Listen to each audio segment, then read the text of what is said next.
পুরোপুরি তো আমের সিজন চলেই এসেছে, আর এভাবে আচার তৈরি করে ফেলেন, খিচুড়ি ভর্তা সবকিছু দিয়ে খেতে পারবেন। হ্যালো এভরিওয়ান, আসসালামু আলাইকুম, কেমন আছেন? আশা করি অনেক ভালো আছেন। আলহামদুলিল্লাহ আমিও ভালো আছি। দেখতেই পাচ্ছেন অনেক আচার তৈরি করব, এর জন্য একটা মশলা তৈরি করে নিব। এখানে নিয়েছি পাঁচফোড়ন, জিরা আর নিয়েছি শুকনা মরিচ।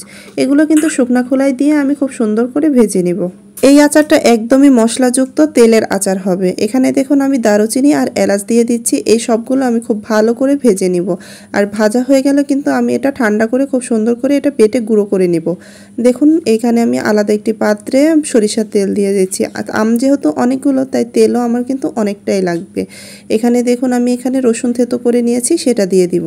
আর এখানে কিছু তেজপাতা কেটে নিয়েছি, সেটা দিয়ে দিচ্ছি কিছু শুকনা মরিচ। এগুলো ফোড়নে দিয়ে কিন্তু আমি খুব ভালো করে নেড়েচেড়ে ভেজে নিব। দেখুন এটা কিন্তু অনেকটাই ভাজা হয়ে গেছে। এ পর্যায়ে কিন্তু আমি এখানে দিয়ে দিব লবণ। লবণটা পরিমাপ অনুযায়ী দিয়ে দিবেন। এখানে দিয়ে দিব হাফ চামচ হলুদের গুঁড়া, আর দিয়ে দিব হাফ চামচ ধনিয়ার গুঁড়া, আর দিয়ে দিব এখানে আমি সরিষা বেটে নিয়েছি, সেটা আমি এখানে 1.5 চামচের মতো সরিষা একদম মিহি করে বেটে নিয়েছি। আর যে ভেজে নিয়েছি মশলা, সেই মশলাটা আমি গুঁড়ো করে নিয়েছি, সেটা সম্পূর্ণই দিয়ে দিচ্ছি। এবার সব মশলাগুলো খুব সুন্দর করে একটু কষিয়ে নিব।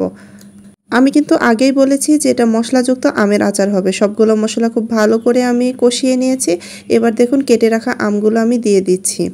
আমি কিন্তু এই আমগুলো চোচাসহ নিয়েছি, আপনারা চাইলে কেটেও নিতে পারেন, কিন্তু চোচাসহ নিলে বেশি ভালো হয়। আচারটা যখন তৈরি হয়ে যাবে, যখন তেলের মধ্যে ডুবানো থাকবে, তখন আমের চোচাটাও কিন্তু খুবই সফট হয়ে যাবে, আর খেতেও কিন্তু ভালো লাগবে।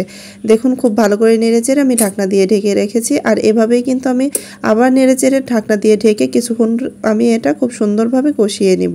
আর এখানে কিন্তু কোনো পরিমাণে পানি দেওয়া যাবে না। এভাবে নাড়তে নাড়তে আর ঢাকনা দিয়ে ঢেকে দিলেই কিন্তু খুব সুন্দরভাবে আমটা নরম হয়ে যাবে, একদমই সফট হয়ে যাবে। এখানে কোনো রকম পানি ছাড়াই দেখুন আমগুলো খুব সুন্দরভাবে সফট হয়ে গেছে। এ পর্যায়ে আমি এখানে 2 কাপ চিনি দিয়ে দিব। আমের পরিমাণটা যেহেতু বেশি, যার কারণে আমি এখানে 2 কাপ চিনি দিয়ে দিয়েছি, অর্থাৎ হাফ কেজির মতো আমার চিনি লেগেছে। আপনারা যদি মিষ্টি আরও বেশি পছন্দ করেন, সেই অনুযায়ী চিনির পরিমাণটা আরও বাড়িয়ে দিবেন। টকঝাল মিষ্টি আচার তৈরি করব, যার কারণে আমি এখানে হাফ কেজি চিনি দিয়েছি। আর এখানে দিয়ে দিচ্ছি হাফ কাপ হচ্ছে ভিনেগার। এই ভিনেগারটা অবশ্যই দেওয়ার চেষ্টা করবেন, তা না হলে কিন্তু আচারটা বেশি দিন সংরক্ষণ করে রাখতে পারবেন না। এই ভিনেগার দেওয়ার কারণেই কিন্তু আপনি সারা বছর এই আমের আচারটা সংরক্ষণ করে রাখতে পারবেন, আর মাঝে মাঝে একটু রোদ্রে দিলেই হয়ে যাবে। আচারটা তৈরি হয়ে গেছে। এ পর্যায়ে আমি এখানে হাফ কাপ সরিষার তেল দিয়ে দিচ্ছি।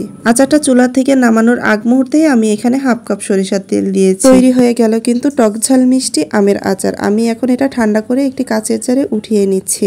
সারা বছর সংরক্ষণ করতে হলে কিন্তু অবশ্যই এই কাচের জারটা মাঝে মাঝেই রোদ্রে দিতে হবে। ভিডিওটি ভালো লাগলে লাইক, কমেন্ট, শেয়ার ও সাবস্ক্রাইব করে আমাদের সাথেই থাকবেন। আচারটা কেমন হয়েছে জানাবেন।